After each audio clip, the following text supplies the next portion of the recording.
Good morning. So, today we are going to continue our rabbit hole descent down the um, Archco volume, which is where we are reading the various proofs of all of these letters about Jesus, the archaeological writings of the Sanhedrin and Talmuds of the Jews. And today we are going to read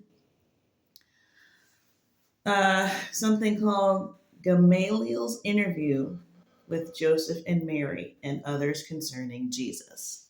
Now, I have read this. This is the last one that I have read personally already.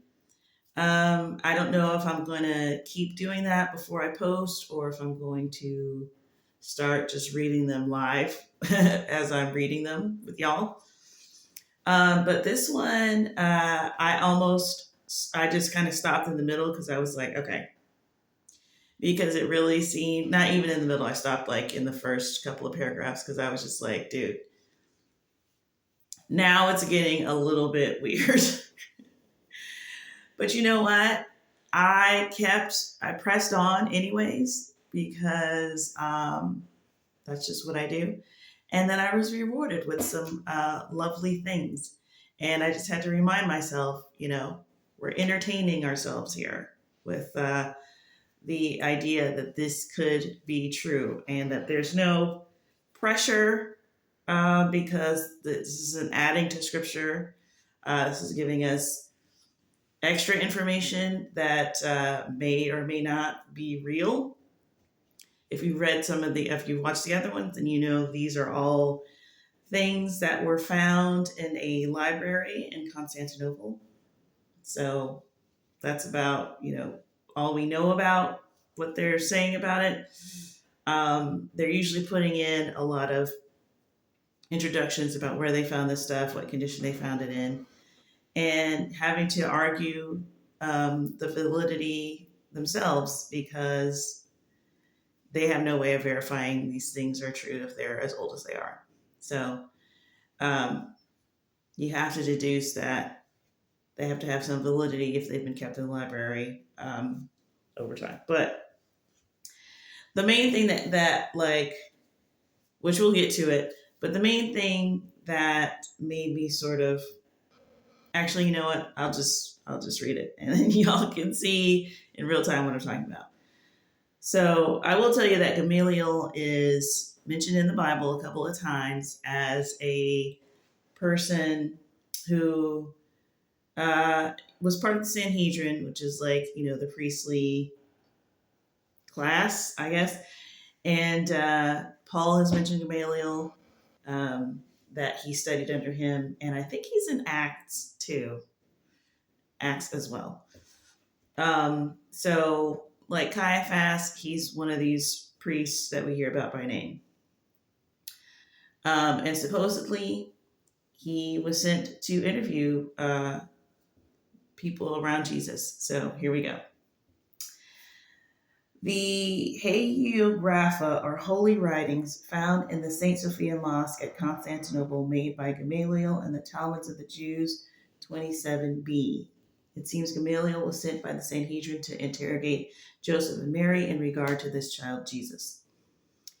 He says, and then notice that it says this child. So it does talk about him. He seems to be an adult in what they're talking about, but this could have been like prior to his ministry. It could be that word was already like going around about him or something. Anyway, let's go. Okay. I found Joseph and Mary in the city of Mecca in the land of Ammon or Moab, but I did not find Jesus.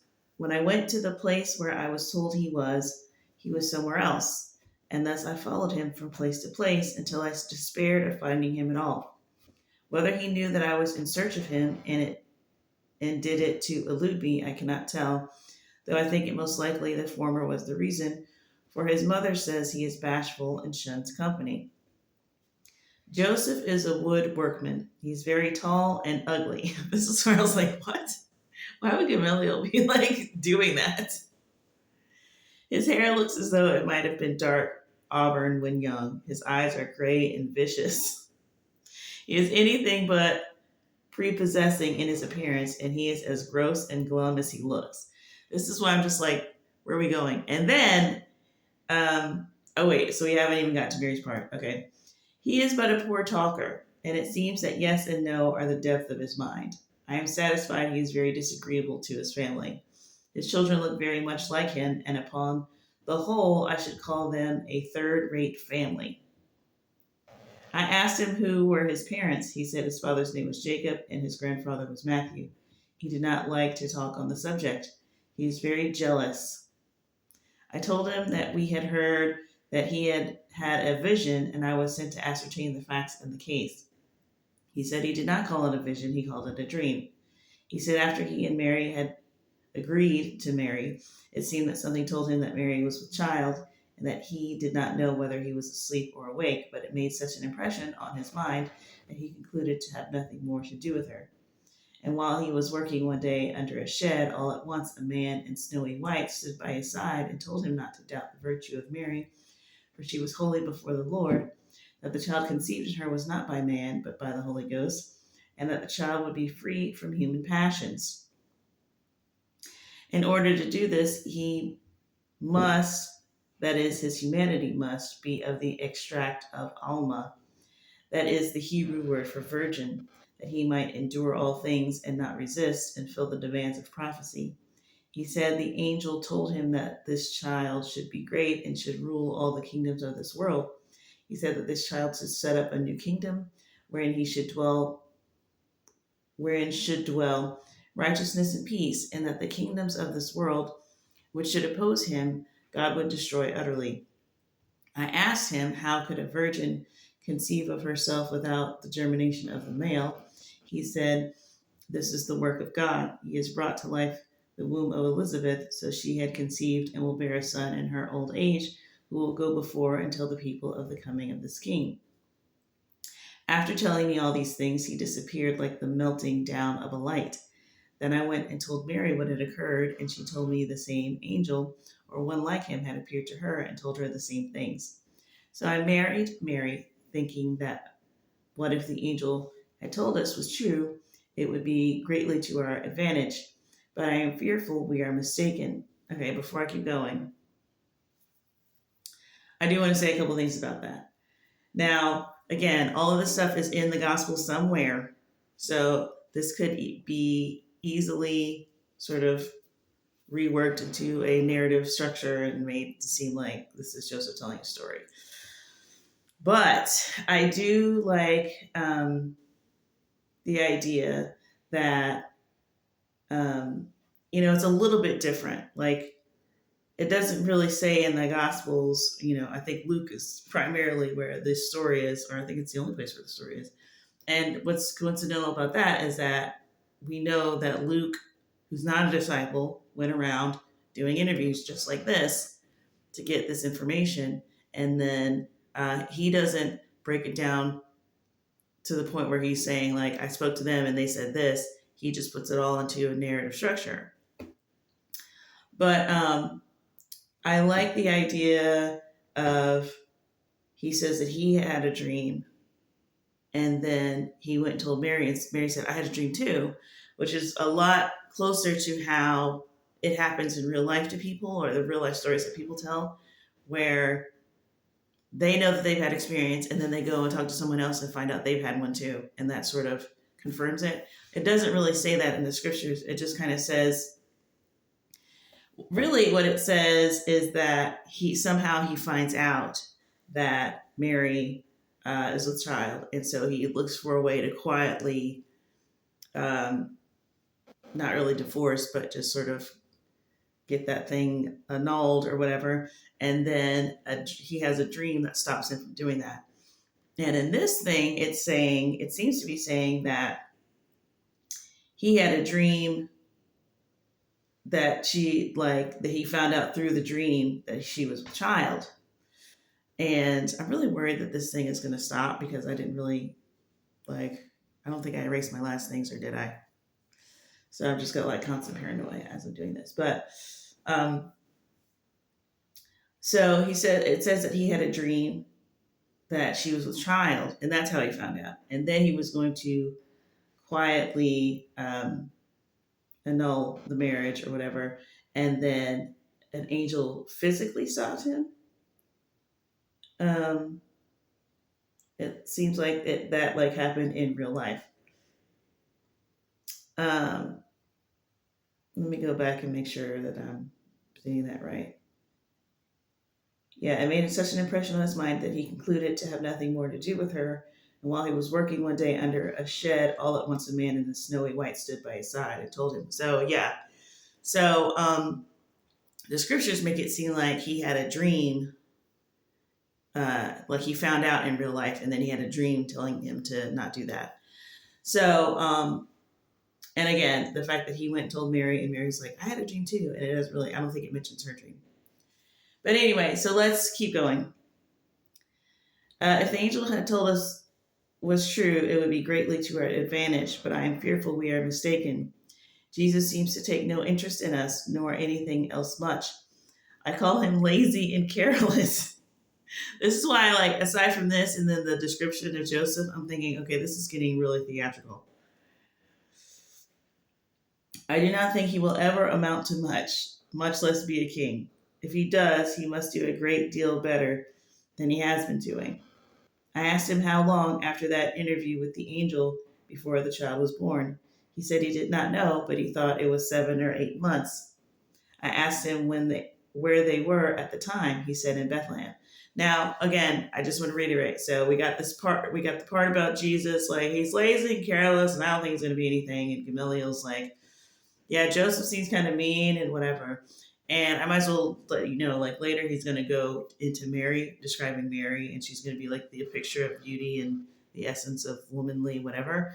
And I'm like, okay, did the Catholics just like make a whole thing out of it? Like, did they just create a thing? But again, there's other things in it that are really, really cool. So now I'm having to go back and go, well, I mean, I don't have to, but if he wasn't in ministry yet at this time, it's possible that they could be that, and if Joseph was actually a mean person, like this whole thing is just really, really weird. But um, it's not impossible for these things to coexist. I'll say that. Like it seems like no, because this and that, and like obviously we want Joseph and Mary to be the ideal young couple, and maybe they were. Jesus is the oldest. They obviously have at least 6 other children after Jesus. So maybe he's crotchety. You want. There's been so many musicals and cartoons and coloring books and, uh, felt poster things of Mary and Joseph um, that, yeah, you want to just be like, okay, what is this? But um, it's not so much like believing it, you have to believe it. But when you start considering it and you realize as you're considering it that it's really, again, not contradicting anything in scripture. It doesn't really, it's pretty unbiased towards Joseph and Mary as far as their character um, in the Gospels. In Luke, where they are pretty much the only place that they're ever talked about. So it's not contradicting, but it is jarring to the ear. Okay. I asked him where they were at the time. He said in Bethlehem. The Roman commander had given orders for all the Jews to go on a certain day to be enrolled as taxpayers, and he and Mary went to Bethlehem as the nearest place of enrollment. And while there, this babe was born. I asked if anything strange occurred there that night. You know what I just realized? Like, I know I've realized it probably before in the past, but this idea of him being born in Bethlehem and, uh, all the things that fulfilled scripture, like, it just happened multiple times, not just with Bethlehem, but like Um, I'm pretty sure that when they said, then it said it was he was going to be born in Bethlehem, which is in Judah, right? Um, they were expecting somebody to be born in a place of repute. So when they find out that he is from Nazareth, and they're going, "What is there anything that comes out of Nazareth?" Like, um, they probably found the Bethlehem thing a technicality if they even knew about the Bethlehem birth. But like when you're looking back on it in retrospect, it's like that is so hilarious. Like the way that God prophesied that, because you don't even know why God is giving you certain details, but for him to give the detail that he's born in Bethlehem and have him be born in Bethlehem like that is so, like, if you don't see that, like God's personality at the very least, at the most, a sense of humor, because it would be like finding out the Messiah is born in, like, some posh, or some patriotic city, and you think, okay, well, he was born and raised there. That's where all the good stock comes from. It's George Washington's relatives or whatever. And it's like, oh no, it literally was just like they had to go there for like some mandatory thing, and he was born there while they were there. And then they literally never saw that place again. Like, that's just great. And while I asked if anything strange occurred there that night, he said that the people were much excited, but he was so tired that he had gone to sleep and saw nothing. That's hilarious. That's hilarious.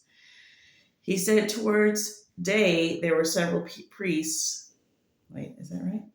He said toward day there were several priests came in to see them and the babe and gave them many presents. And that's weird because, um, I mean, if that's the wise men, like, and here's the thing, again, this could be somebody making up the story, using all the facts that are in the Gospels already, or this could be real and sort of making modern scholars look like dummies, which I personally attached to that, because all scholars will tell you is that, oh, well, they must have the travel time and this and that, and if they followed it, then they probably showed up when he was 3 or 4 years old. And but this is making me go, or God is perfect in all his timing, and they were actually there to see the child. And this is not, God has a way of making it so that you're not subject to what natural man would think. Well, naturally it would be like this, and it would have to be like this, and Neil deGrasse Tyson every single fact in the Bible, which is obnoxious. When How about maybe they were just there when he was born? Because yeah, we don't need you to be picking apart our uh, what do you call it? The manger, our little manger thing that we have. Talking about, well, technically, they couldn't have been there at the time of the birth. It's more than likely is that they showed up while he was 3 or 4 years old, because it's like, okay, bro. Not only does it not really impugn the story, I would love to just find out, see the footage one day and find out that no, God figured out, God had them show up at the right time, because that's more like God, anyways. Um, yeah. Anyway, several priests came in to see them and the babe and gave them many presents. And the news got circulated that this child was to be king of the Jews, and it created such an excitement that he took the child and his mother and came to Moab for protection, for fear the Romans would kill the child to keep it from being a rival to the Romans. Also in the scriptures. And then this is Gamaliel continuing to talk. He says, I discovered that all Joseph's ideas were of a selfish kind. All he thought of was himself. Mary is altogether a different character, and she is too noble to be the wife of such a man. She seems to be about 40 or 45 years of age, abounds with a cheerful and happy spirit, and is full of happy fancies. She is fair to see, rather fleshly, has soft and innocent looking eyes, and seems to be naturally a good woman. I asked her who her parents were, and she said her father's name was Eli, and her mother's name was Anna. Her grandmother's name was Peniel, a widow of the tribe of Asher of great renown. I asked her if Jesus was the son of Joseph. She said he was not. I asked her to relate the circumstances of the child's history. She said that one day, while she was grinding some meal, there appeared at the door a stranger in shining raiment, which showed as bright as the light.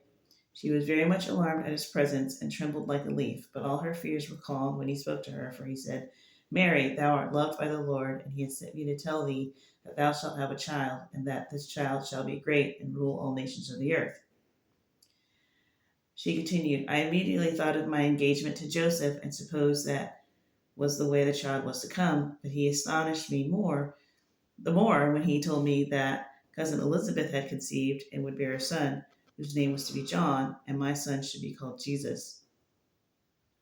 This caused me to remember that Zacharias had seen a vision and disputed with the angel, for that he was struck for that, and for that he was struck with dumbness, so that he could no longer hold the priest's office. I asked the messenger if Joseph knew anything of the matter. He said that he told Joseph that I was to have a child by command of the Holy Ghost, and that he was to redeem his people from their sins, and was to reign over the whole world, that every man should confess him, and that he should rule over the kings of all the earth. So yeah, at this point, probably a little bit before this, the first time I read this, I was like, okay, no. Because it just seemed very dramatic and extreme. And pretty much everything in this book, besides the first two things that I read, which was just like compelling all the way through, and I had zero doubts, this was just like, what? It just seemed kitsch. And I put it down, and for some reason I don't remember now, I picked it back up, and it was less. It bothered me less. I think when anytime you're coming across anything like this, any sort of big, huge, what's supposed to be like, I don't know, the jackpot or whatever, you get kind of this like pukey like feeling of doubt and of like, what if this is just, you know? But then after you get used to that, you get used to like, because that's really just your pride and a bunch of other stuff. And you get used to that, and then you can like just power through and read it, and you know, read it for its own merits, and you don't get your hopes up or down. It just kind of evens out and settles out. You're just reading it, and then if you're in that state and you can still be surprised, then it's like super cool. So anyway, I'm still very intrigued by this sort of interview style, even if this is like only hundreds of years old or whatever. Like, this is not something people did. They didn't like. This is like, I can't even think of what, if this wasn't real, like what this would be. I mean, even if this was like a really cool like school project that someone made like today, it's still freaking cool. Like, this is super cool. They should win like a prize for this. I asked her how she knew he was an angel, and she said he told her so, and then she knew he was an angel from the way he came and went. I asked her to describe how he went away from her, and she said that he seemed to melt away like the extinguishing of a light. I asked her if she knew anything of John the Baptist. She said he lived in the mountains of Judea, the last she knew of him. I asked her if he and Jesus were acquainted or did they visit. She said she did not think they knew each other, which is kind of cool. And again, I'm not quite sure what the timeline is, if he's even started his ministry yet, or what it's supposed to be. Okay. I asked her if at that time this angel, as she called him, visited her. She was Alma, that is, virgin. She said she was, that she had never showed, never, that she had never showed to man, nor was known by any man.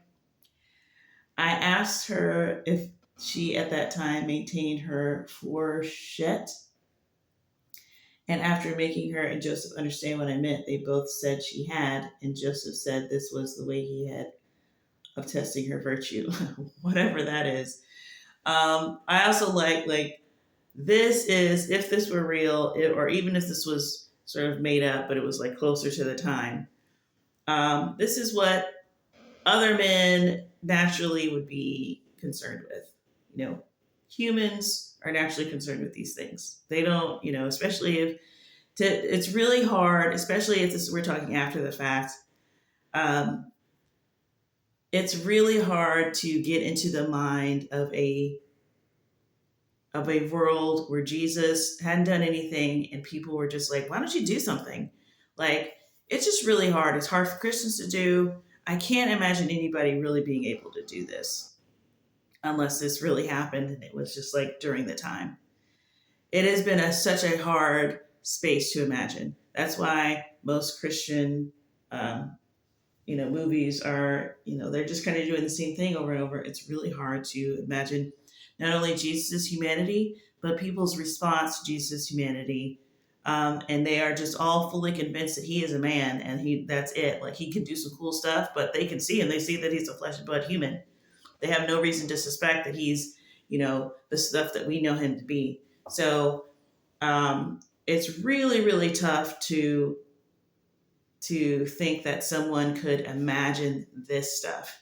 Imagine that someone could see Joseph and their first impression of him was that he's mean and he doesn't deserve his wife. And all of these things, like, Mary being perfect in all ways or whatever he's trying to say about her, that is a little bit more expected. That's more on the propaganda side.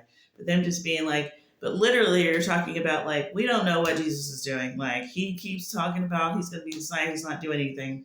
We don't know. Like, that is, I literally have never seen this perspective until I picked this book up because that is just like, it's making my jaw drop. So, yeah, that's all stuff to consider.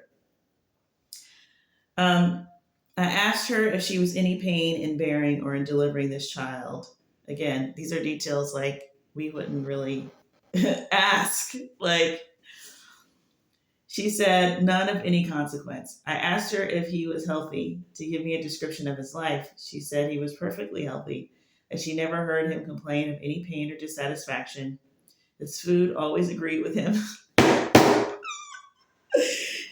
Oh my God. Like that detail.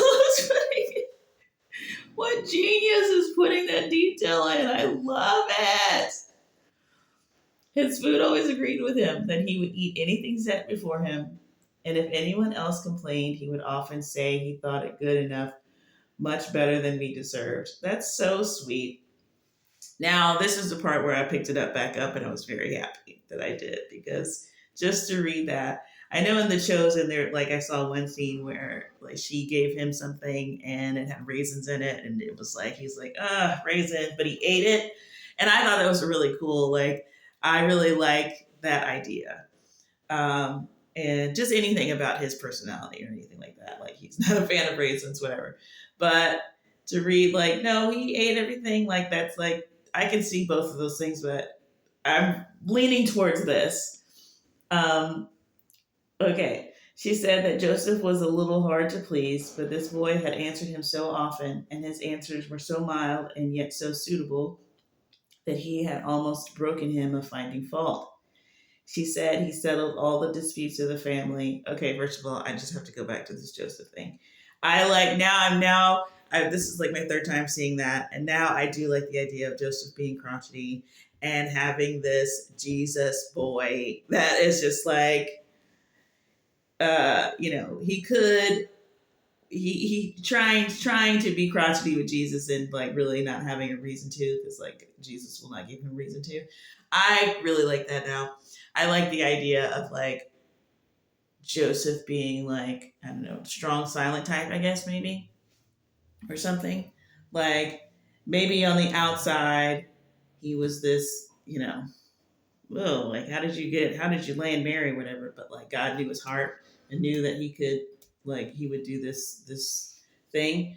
Because more than likely any other guy, because I mean, let's be honest, what rumors would probably like come up after this whole ordeal? Like we're just like, yay, like the story's been told, all this stuff has happened. We're like, yay, she's a child and she believed God and all this stuff. It's like, yeah, and then she had to go out into the world and tell people, no, this is a immaculate conception, and everybody was like, oh, okay, and so he needed somebody that was going to marry her regardless of what people had to say about it, and believe the angel and not be thinking about um, other people's thoughts or whatever. I mean, what the kind of upstanding guy that we find Joseph to be, kind of this gentle, smiling. I don't know, just picturing cartoon pages and just coloring pages of Joseph being like, the carpenter that's like whatever.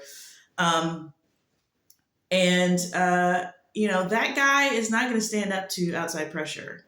He's going to just quietly divorce Mary and go someplace else. Crotchety, mean Joseph is gonna just keep his wife, and he does because he doesn't have friends anyway. You know what I'm saying? Like, I really like that, and I like that. As crazy as that hit my ear, after a while, you're like, I can see it now. I actually can see it, and that's super cool. Okay, she said he settled all the disputes of the family. She said he settled all the disputes of the family. That no odds what was the subject. What? That no odds what was the subject or who it was, one word from him closed all mouths. And what gave him such power was his words. What gave him such power was his words were always unpretending and spoken as though they were not intended as a rebuke, but merely as a decision. I asked her if she had ever seen him angry or out of humor. She said she had seen him apparently vexed and grieved at the disputes and follies of others, but had never seen him angry. I asked her if he had any worldly aspirations after money or wealth or a great name, or did he delight in fine dress like the most of youth? Very interesting. She said that was one thing that vexed her. He seemed to take no care of his person, which we have now heard at least 2 times. Caiaphas said it. I feel like Pilate did say it. Um, and depending on the person, they either thought that was not the best thing or kind of a noble thing or whatever. He seemed to take no care of his person. He did not care whether he was dressed or not, or whether the family got along well or ill. Ill. It was all alike to him. She said she talked to him about it, and he would look at her a little grieved and say, "Woman," for such he always called me, "you do not know who I am." Now, again, something like that, a detail like that, having him say, "Woman, you do not know who I am," he always called me that. That could be from the scriptures. But also, it is kind of super cool to think that, the places where he is quoted to be talking to his mother, like at the wedding where he turned the water into wine. And he says, like, woman, something like, "Woman, why do you involve me?" Like, the idea that that could be like a common address and everybody knew, like, that's how he addressed her is also a kind of cool thing. Indeed, she said, he takes so little interest in the things of the world and the great questions of the day, they were beginning to despair of his ever amounting to much, much less to be a king, as the angels said he would be. If so, he would have to act very differently from what he was acting at that time. Again, I feel like we've heard that before, and particularly about Mary, who seemed to always be concerned that he was never doing anything towards this great thing that he had, this great destiny. So that's very interesting. And even there's even part in, I think it might be John, but where his brother, and that just makes you think, okay, so his brother, like John talked to his brother, James, maybe, probably. Didn't say which brother it was, I don't think. And he told the story because there's a story about him being like, okay, well, why don't you go up to the temple if you're supposed to be the Messiah or whatever? Like, because a person who wants to be known, doesn't do these things in secret. So we see a little bit of that in the scriptures, but like, it's so emphasized in these writings. Like, they're like, bro, are we going to leave the house? Are we going to like talk? Like, what are we going to do to get to this ball rolling? And I love it's like the last 3 years of his life, he just like it's just amazing. It's like super cool. I told her that the Jewish doctors contended that the amorous disposition. Oh, this is really weird, but again, this is stuff that normal people, human people, would have been concerned with at the time. It makes perfect sense, and at some point, this had to have happened to him. He's 30-something years old with no wife. I told her that the Jewish doctors contended that the amorous disposition is peculiar to the male. I asked her if she had ever seen in the private life of Jesus any signs of such disposition. She said she had not. I asked if she saw him in any particular fondness for female society. She said she had not. If anything, rather the contrary, that the young Bethol, the word in the Hebrew for young women, were all very fond of him, not surprising, and were always seeking his society, and yet he seemed to care nothing for them, which made it worse. And if they appeared too fond of him, he treated them almost with scorn. A little bit weird, but then I can also see like if the women that are really just like doing too much and they don't have good intentions about it, like um, I could see like that maybe happening. He will often get up and leave them and wander away and spend his time in meditation and prayer. That's hilarious. He is a perfect ascetic in his life.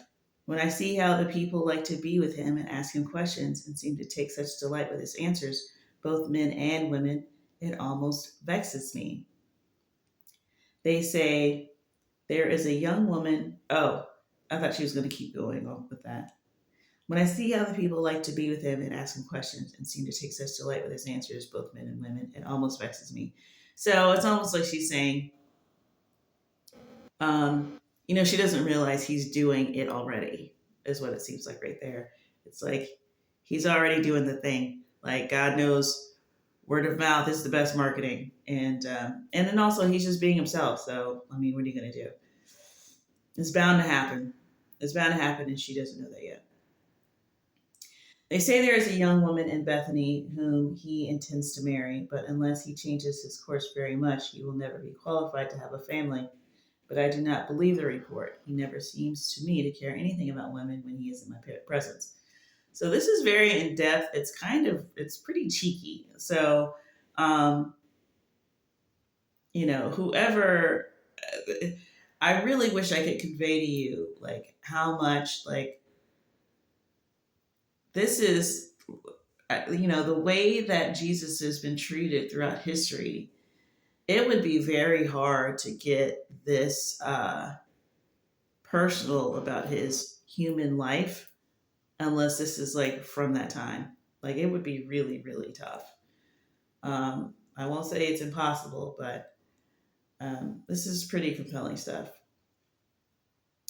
Thus, it seems that Joseph and Mary have both lost all confidence in his becoming anything. They seem to think that the Sanhedrin should do something for him to get him out and let him show himself to the people. I tried to console them by telling them that my understanding of the prophecy was that he had to come to the high priesthood first and there work in the spiritual dominion of the heart. And when he had brought about a unity of heart and oneness of aim, it would be easy enough to establish his political claim. And all who would not willingly submit to him, it would be an easy matter with the sword of Joshua or Gideon to bring under his control. Not sure what the sword of Joshua or Gideon is. Super cool detail about something that we don't know about anymore. I really like his speech. They really thought this was going to come about in a natural type of way, if it was going to come about. He was clearly a candidate that was being looked at, especially if the Sanhedrin is sending him to interview.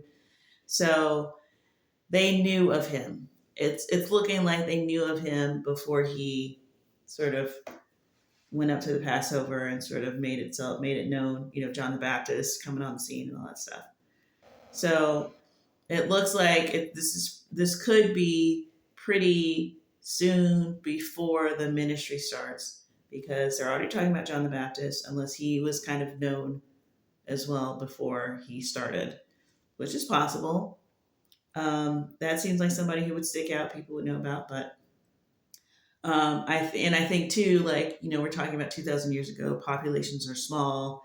Uh, it's not like being in high school and you find out suddenly, the guy is, the Messiah, and you're like, who? With the guy? The guy? No, the one in your chemistry class. It's like people know people, and they know families and all that. So they would have known about him.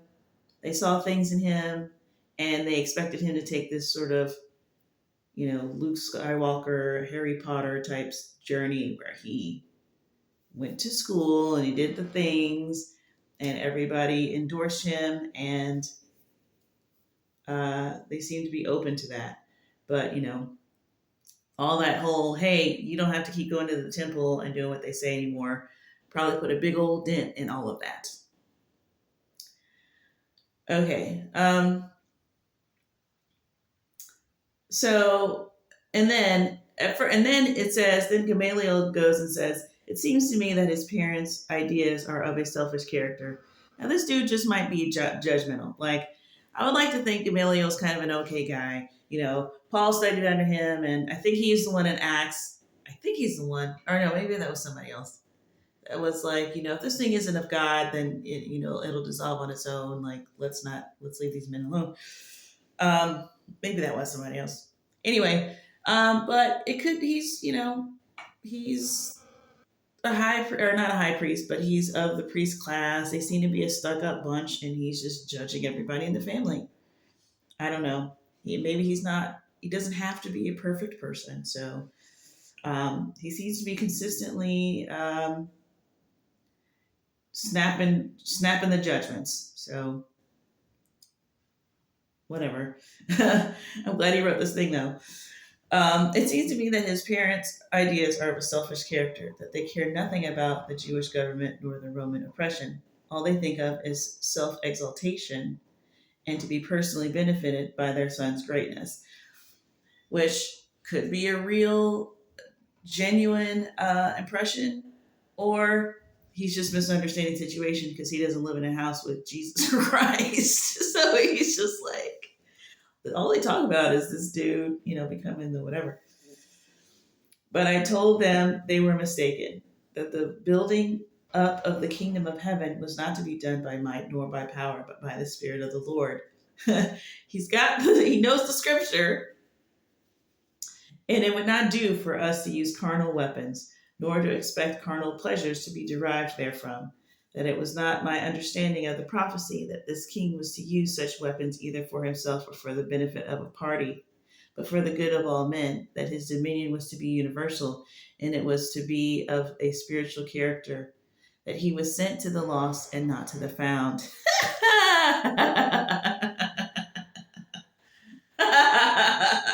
I just love that we have these ideas in our mind, but then when God actually does them in real life, we're like, wait, not like that.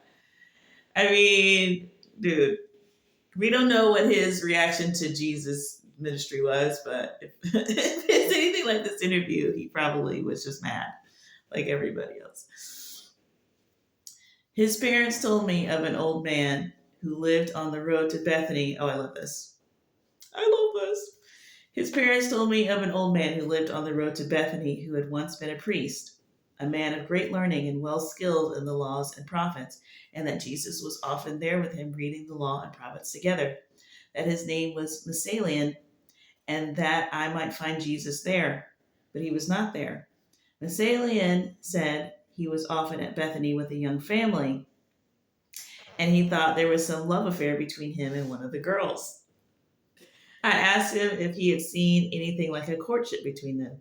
He said he had not, but inferred from their intimacy and from the fondness on the woman's part, as well as from the laws of nature, that such would be the case. I asked him to give me an outline of the character of Jesus.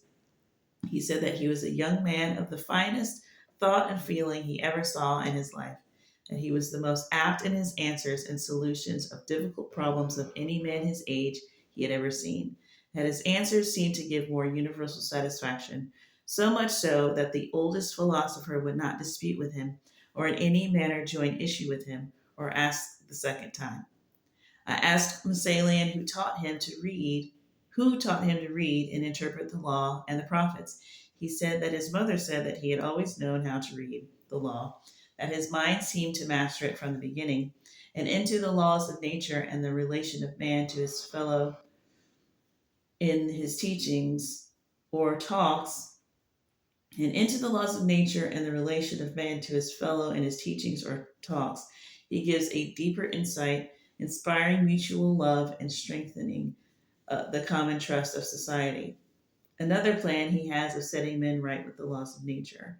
He turns nature into a great law book of illustrations, showing that every bush is a flame, every rock a fountain of water, every star a pillar of fire, and every cloud the one that leads to God. He makes all nature preach the doctrine of trust in the divine fatherhood. He speaks of the lilies as pledges of God's care and points to the fowls as evidence of his watchfulness over human affairs. Who can measure the distance between God and the flower of the field? What connection is there between man and the lily? By such illustrations, he creates a solicitude in man that seems to awe him into reverence, and he becomes attracted toward heavenly thought and feels that he is in the presence of one that is superior. In this talk, he brings one to feel he is very near the presence of God. He says, "How much more your Father?" The plane is one, though the intermediate points are immeasurably distant. He's talking about literally like a mathematical plane.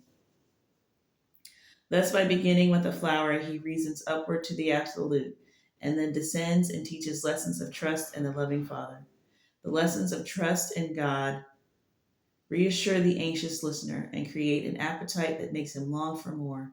And it often seems when he has brought his hearers to the highest point of anxiety, he suddenly breaks off and leaves his company as though he cared nothing for them. I You can't imagine how much I love this detail. Aside from the fact that that is like, I mean, what are we talking about? Is that the tism? That is amazing. I love it.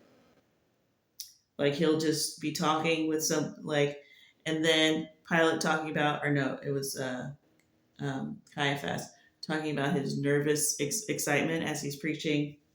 He's talking about bringing his hearers to the highest point of anxiety and suddenly breaking off and leaving his company as though it cares nothing for them. When I tell you that people talk about going to heaven and having this experience with God, with Jesus, and it's like he just walks off, and you really just think that's something happening in the spirit, like um, he's like, okay, and then he just left. He just went to go talk to someone else.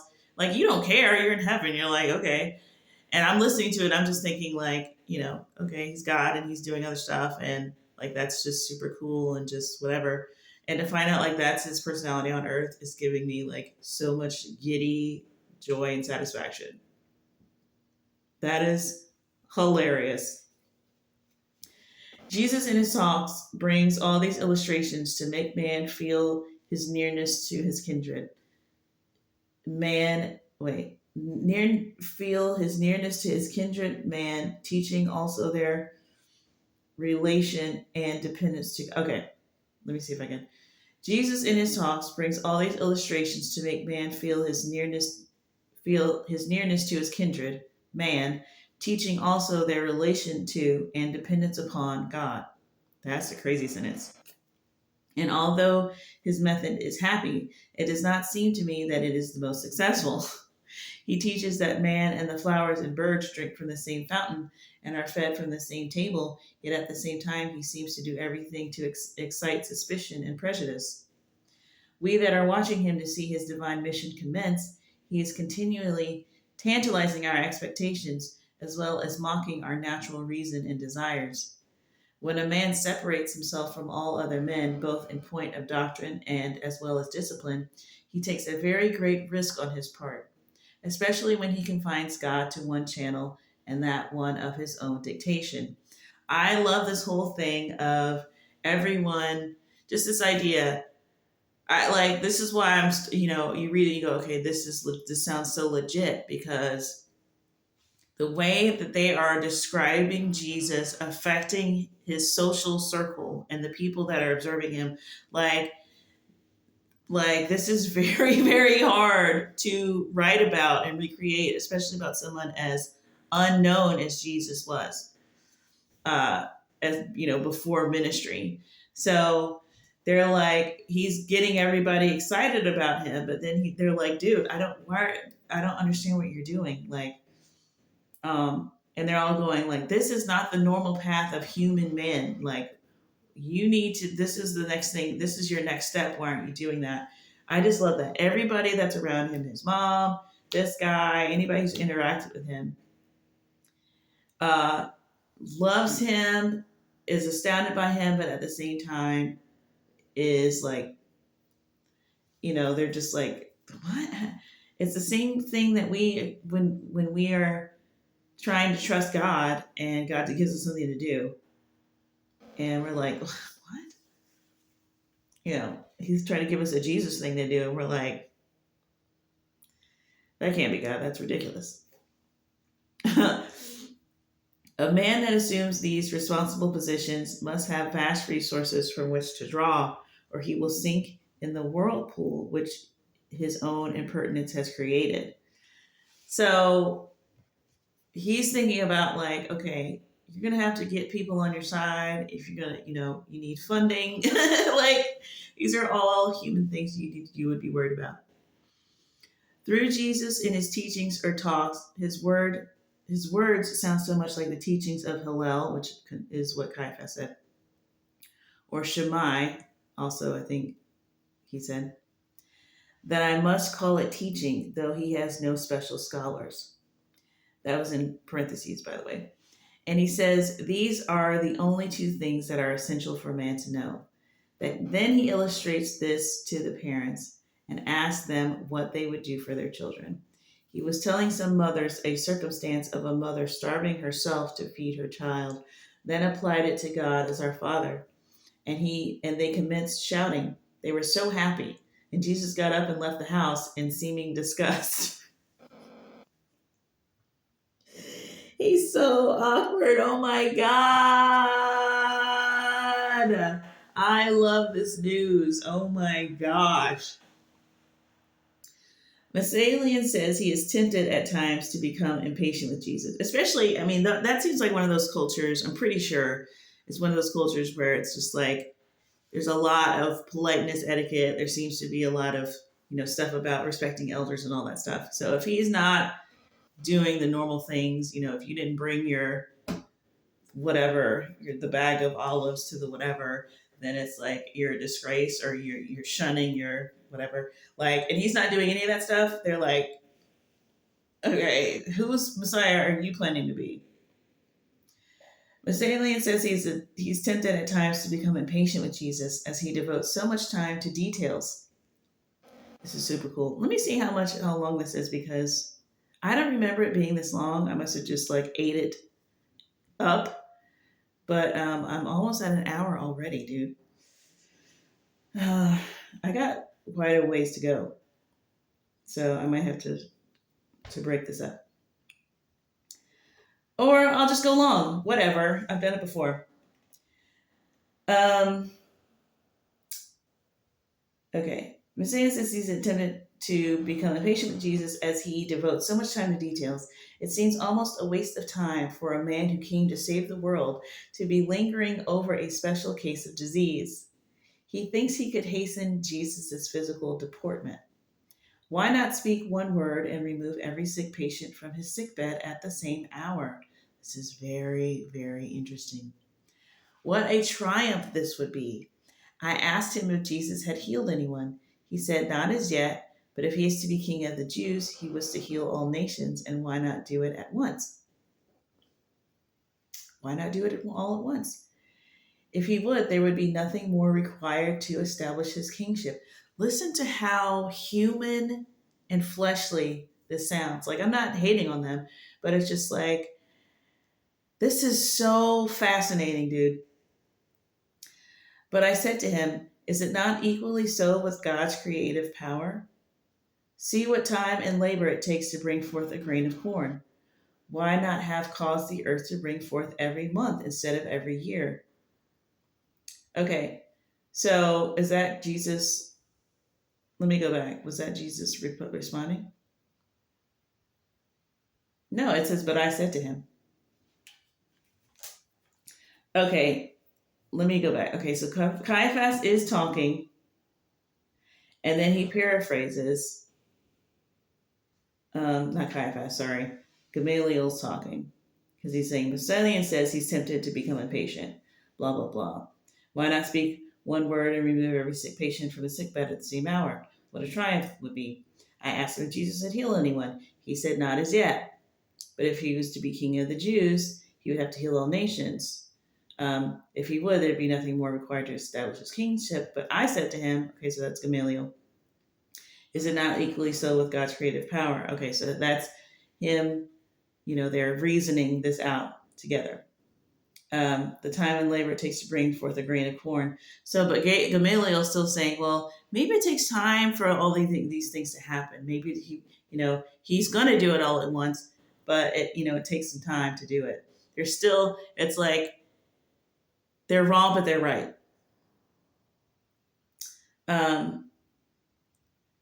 Christ was talking in defense of his Father. The people must learn to love and obey the Father before they would reverence the Son. That's very insightful. Yes. Yes, he said the God that Jesus represented was one that the people might love and venerate, that he was a God of love and had no bloody designs to execute on even a bad man, provided he ceased his evil ways. Very interesting. It is to be noted that in all Jesus' talk, there are manifest references to the future. Many of his statements were like a sealed letter, not to be opened but by time. A grain of mustard was to result in a large tree. See how early like Jesus was saying these things, and they remembered his teachings and they knew them. All his ideas refer to the future, like the parent helping the child with his burden of today by telling of the blessings of tomorrow. I love that. And by making today the seed corn of tomorrow, keeping the action of today under moral control by making the morrow the day of judgment. That's so cool. He stated further that Jesus was a young man who was the best judge of human nature he had ever seen, that he thought at times he could tell men their thoughts and expose their bad principles, and while he had all these advantages of life, he seemed not to care for them nor to use them abusively. He seems to like all men, one as well as another, so much so that his own parents have become disgusted with him and have almost cast him off. But Jesus has such a peculiar temperament that he seems not to care, and is as well satisfied with one as another. He said that Jesus seems fond of Mary and Martha, who lived at Bethany, and probably I might find him there. So again, this narrative that's like, oh, as he's going and he's talking to all of these people, on the way to look for him, like, how is this not just like a story? But honestly, like, then this is like one of the best stories I've ever heard in my life, because all of the insights in it are blowing my mind. These are not normal insights. Church does not have access to these insights, I'm telling you right now. All of churchdom. I've been going to church my entire life. Masalan is a man of very deep thought and most profound judgment. All his life he has made the scriptures his study. He too is a good judge of human nature, and he is satisfied that Jesus is the Christ. Fair assessment? He said that Jesus seemed to understand the prophecy by intuition. I asked him where Jesus was taught to read the prophecy. He said that how did I end up on this page? No, that's the same thing. Okay. Yeah, no, okay. I was like, bro, I thought I just read this. He said his mother told him that Jesus could read from the beginning, that no one had ever taught him to read. He said that he, in making quotations from the prophets, was sometimes mistaken or his memory failed him, but Jesus could correct him every time without the scroll, and that sometimes he thought Jesus was certainly mistaken, but never in a single instance was he wrong. I asked him to describe his person to me so that I might know him if I should meet him. He said, if you ever meet him, you will know him. Well, he is nothing but a man. There is something about him. I love that. He's nothing but a man. That's clear. That's clear. That much is clear. But there's something about him that distinguishes him from every other man. He is the picture of his mother, only he has not her smooth, round face. His hair is a little more golden than hers. Second time someone has said that. Pilate was the first. His hair is a little more golden than hers, though it is as much from sunburn as anything else. He is tall, and his shoulders are a little drooped. His visage is thin and of a swarthy complexion, though this is from exposure. Are you dying over these physical descriptions of Jesus right now? His eyes are large and a soft blue. This is what I'm saying. We got a golden haired, blue eyed Jesus, y'all. A soft blue and rather dull and heavy. And you know what else is crazy? Like when people talk about seeing him, people have seen his eyes and they have described them many different colors. So, but blue is on the list. I've heard brown, I've heard gold, I've heard fire, I've heard all these different things. Constellations, I've heard all these different things. So, um, and everybody pretty much, people aren't watching a bunch of experiences like I am. So they're all pretty convinced that the way that he appeared to them is the way that he looks. So they all sort of argue, is that, differing accounts? Do their accounts not line up? No, I think that is Jesus showing up how he wants to show up. Did the same thing in the scriptures, so there is precedent. Mary didn't even recognize him when she went to the tomb. He's like, why are you crying? She thought he was the gardener. Then he appeared to some other people who were strangers. But so he's known to do that, to sort of disguise himself or make himself look like this or that. I've seen somebody who saw him as a child teaching, and it was like had died. And I should clarify, there's near death experience, and then there's after death experience where you literally died, you had no brain, whatever, and you came back and you said, was I dead? Those are two different things, and they're both legit. Okay, so anyway, his lashes are long and his eyebrows very large. His nose is that of a Jew. Again, listen to what I'm telling you. So many people have described this Jewish nose. It sounds racist. Is it racist? I don't know, but people make a point of saying that. These are people who's gone through this and found the Archko volume and did that. That happens. I remember a particular one because she was an Egyptian lady and she had died. She was poisoned by her husband. I remember that whole thing. And his face was appearing and she was like, oh wow, he is a Jew. Like she said that in her mind. And then she was like, oh my God, because, Jesus can read your mind. So she that, which is a disaster. I don't know how this is going to work. And when I get there, I'm going to be like, oh my God, I'm going to die of whatever my brain automatically says, I'm just going to die. And then I'm going to be resurrected.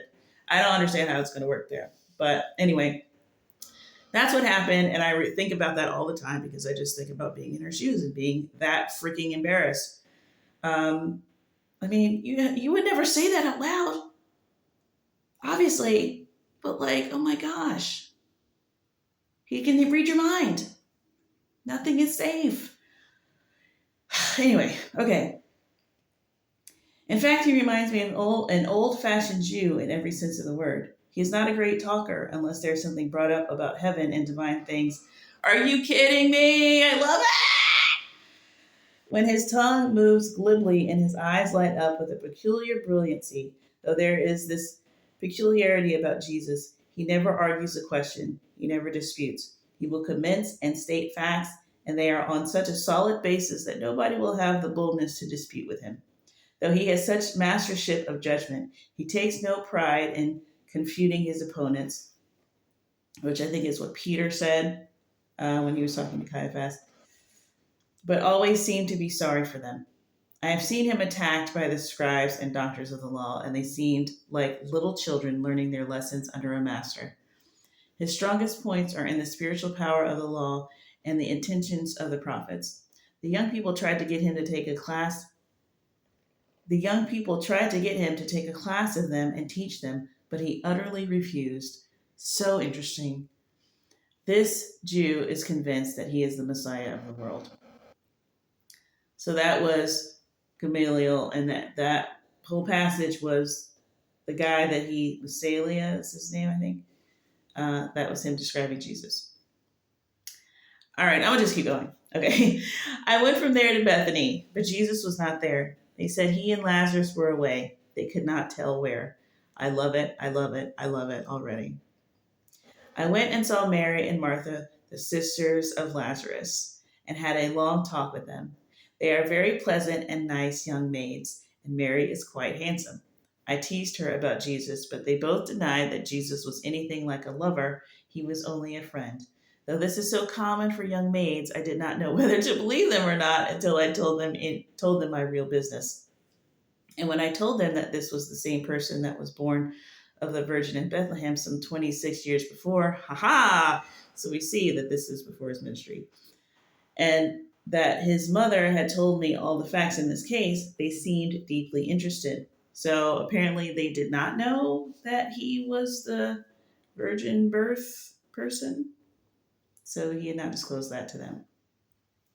They then told me upon their honor that Jesus never talked or even hinted to either one of them on the subject of marriage. Martha blushed and said she wished he had. Oh, isn't that cute? Isn't that cute? If he was to be a king, she would like to be a queen. Very interesting. I asked them if they had ever seen him in the company of young virgins. They said they had not. I asked them if they had heard him talk about young girls or if he sought their society more than that of men, and they both declared they had not, and they were very much surprised that he did not. I asked them what he talked of when in their company, and they said he was not much in their company, that he and their brother would go upon the housetop and stay there half the night, and sometimes all night, talking and arguing points of interest to them both. Could you die? Could you die? Could you die? I love this. What are we talking about? This is amazing. Mary said she had often gone near so she could listen to them, for she loved to hear him talk.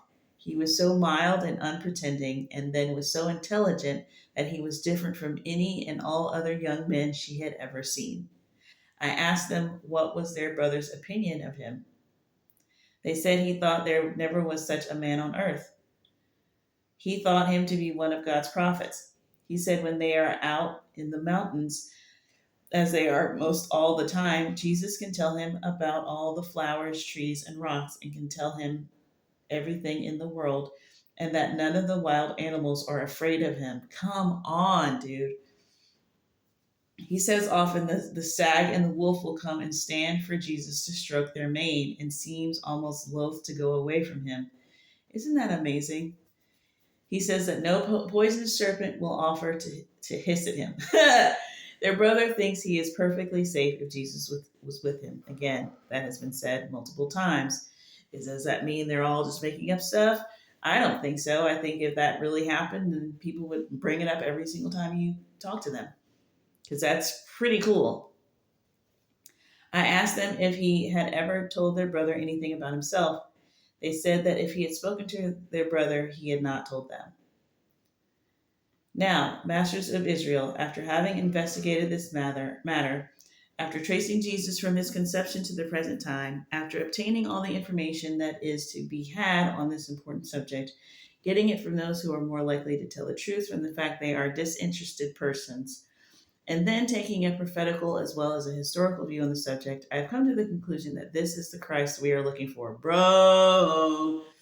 And as a reason for my conclusion, I will call your attention to the following facts. First, to the prophecy of Isaiah, section 7. And he said, Hear now, saith the Lord, O house of David, Is it a small thing for you? Therefore, the Lord himself shall give you a sign. Behold, a virgin shall conceive and bear a son, and shall call his name God with men. Butter and honey shall he eat, that he may know to refuse the evil and choose the good.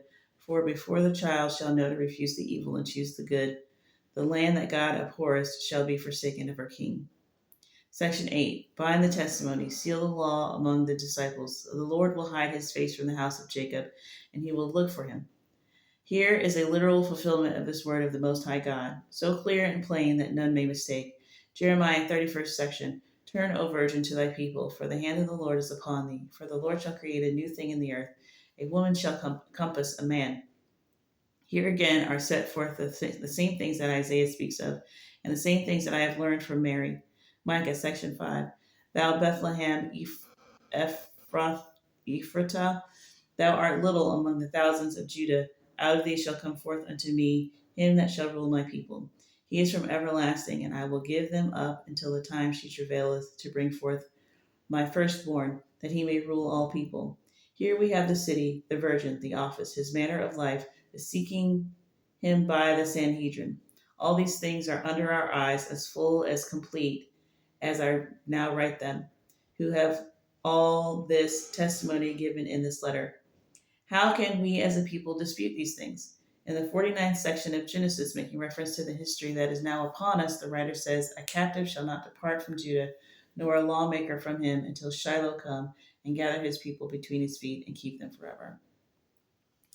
So that is really profound for so many reasons. The fact that they had already, they had already spotted Jesus. They was already had his sights on Jesus, and had investigated him. And I won't say that the scriptures ignored that. I think, especially if it was um, in the words of the disciples. I mean, would they have even known this? That they were uh, sort of looking into Jesus already? It doesn't really matter. It doesn't change anything. It just enhances what we know. The idea that they were already investigating him is really and Gamaliel was like, I think this is the guy. And it's kind of like it's very, very, very human, very human. So you look at the scriptures, you look at the nature of what's going on, and you go, okay, these things match up. But you're still going to sit back and you're going to watch, and you're going to make sure everything looks how you want it to look. I mean, if he had come through, the Pharisees and sort of let them, he could have done this the way that we would have liked it to be done. He could have easily done it, obviously. He could have come through the school, let everybody endorse him, like that means anything, like their endorsement means anything to him. And, let him rise up the ranks, and they would have followed him to the whatever. But those aren't the people that he wanted. And that's not the way he wanted to do this. And it was going to go on way longer than their lives, and they didn't know that. It's just so cool and amazing.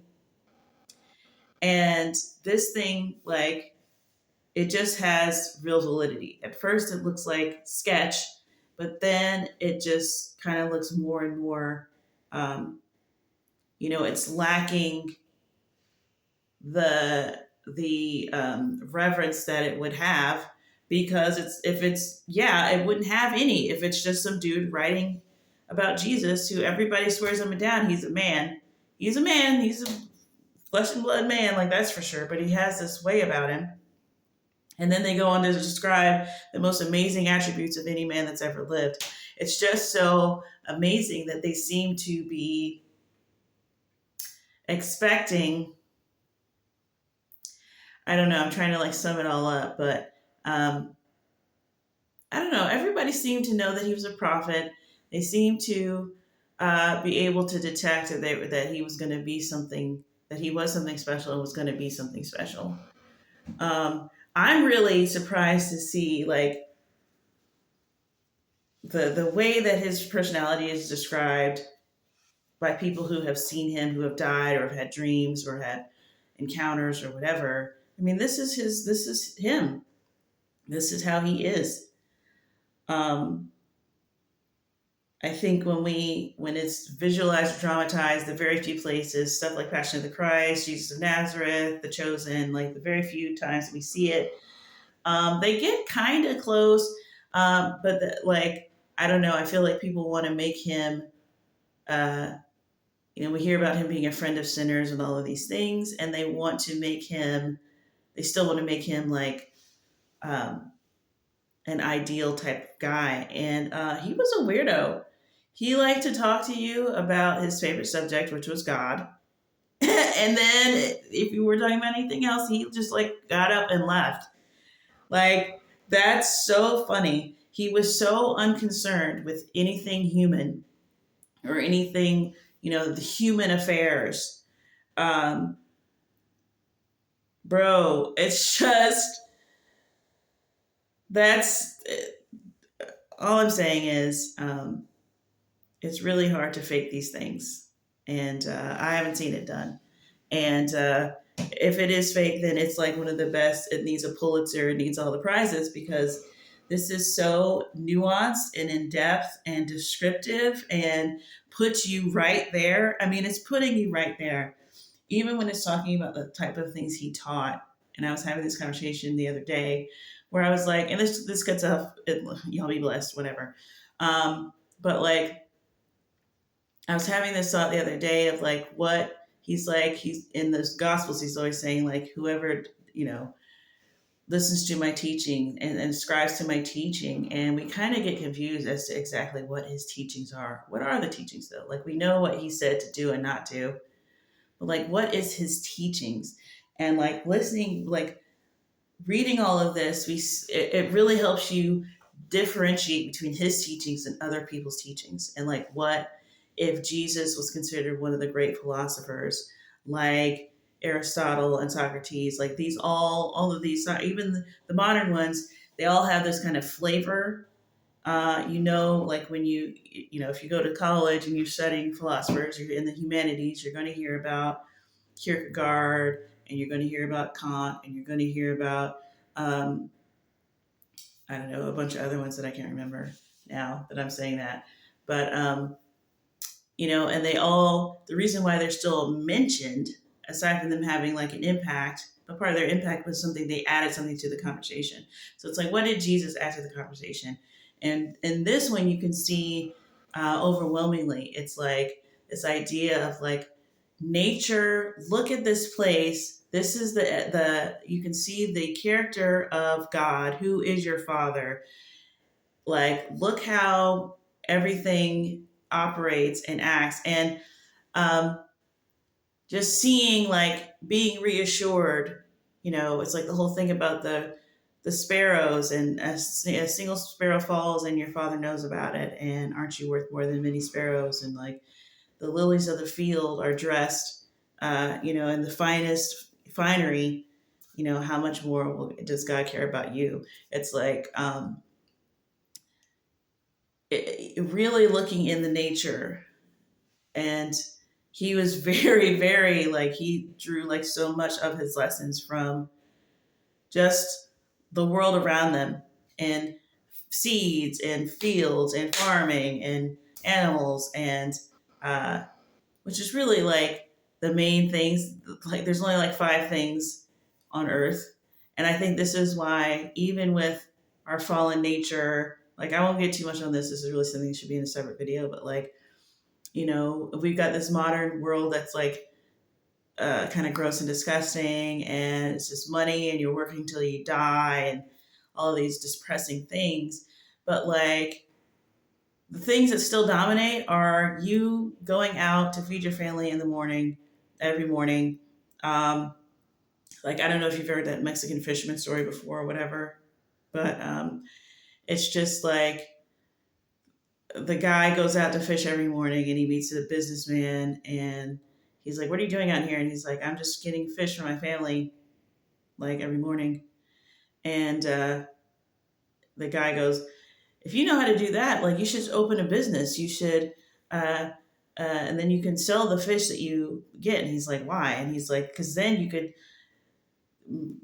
open a franchise and you could have multiple stores. And he's like, why would I do that? And he's like, because then you could make a whole thing, get a factory and get the whole thing running. And he's like, then why would you do that? He's like, so you could make money, so much money that you could retire and you could spend more time at home with your family. He's like, I'm already doing that. So it's like, there's things on the earth that are still supreme and superior. We just have to choose them. Like, us farming reigns supreme. Us doing community together and everybody does a part, and it does better than social media. You would think, oh, social media, we improved the thing, and now we can reach so many people. And it's like, it literally is not better than just having neighbors and everybody just participating. Like, that's still an unsurpassed system for whatever reason. Like, the things that God naturally put in place that we're naturally supposed to do, somehow just do better because we function better under it. It's healthier. It uses our traits and our giftings better. Like, we shouldn't be so surprised, but it's really funny how people try to sort of like outgrow or evolve past what God has put in place, and it's literally not possible. You're running in circles and you just have to find out. It takes you 10, 20 years. You got to like waste so much time to find out like the original system is the best thing. Like, and you literally can't believe it until you see it over and over. You're like, wow, God really, he's really got this thing on lockdown. Having a family, having your kids, having your community, growing your food out of the ground is literally the best way to do this thing. And like, people always ask, like, or not always, but like when there's a new technology emerging or whatever, and we go, should we do this? Should we? And pretty much it doesn't matter if you ask that or not, they're going to do it regardless. But like, you shouldn't go past, yeah, it's good to have some help, but you really don't need to go that much further in the technology to because it was always an idea like, oh, we're just going to have technology and then we're going to have more free time. They really thought that was going to happen. They really forecasted that, oh, the washing machine and all this is going to free up our time. We're going to have more free time. Like, they didn't get it. They really thought that was going to happen. And, as long as this world is fallen, it's never going to happen. Your life's just going to get cluttered up with more crap. So anyway, I don't know why I said that and what that has to do with what we're talking about, but thanks for watching. And there's a couple more things in here. I should look at the entire table of contents. There's one where there's an interview with the shepherds, apparently. I have not read that. There's a letter by Constantine. There's a letter from Herod, one of the Herods, because he named all his kids Herod, right? So there's one letter from Herod, the one that killed all the babies, and I guess he had to, write a letter on that. He had to write a letter to Rome or something about like, okay, what, and I can't imagine what he could even say. And then there's another one from his son, who also became, the province governor or whatever, about John the Baptist, because those were two different Herods. So I'll probably go through the same cycles of, not grief, but whatever, of those, where I'll be like, this sounds like trash. And then I'm like, oh, I'm going to keep reading. Then I'm like, this is actually legit when you think about it. And then I'll be like, oh my gosh, I love this. So I don't know, I might pre-read those just in case, because, preparation is good. Anyway, okay, I'm done. Y'all be blessed. Bye.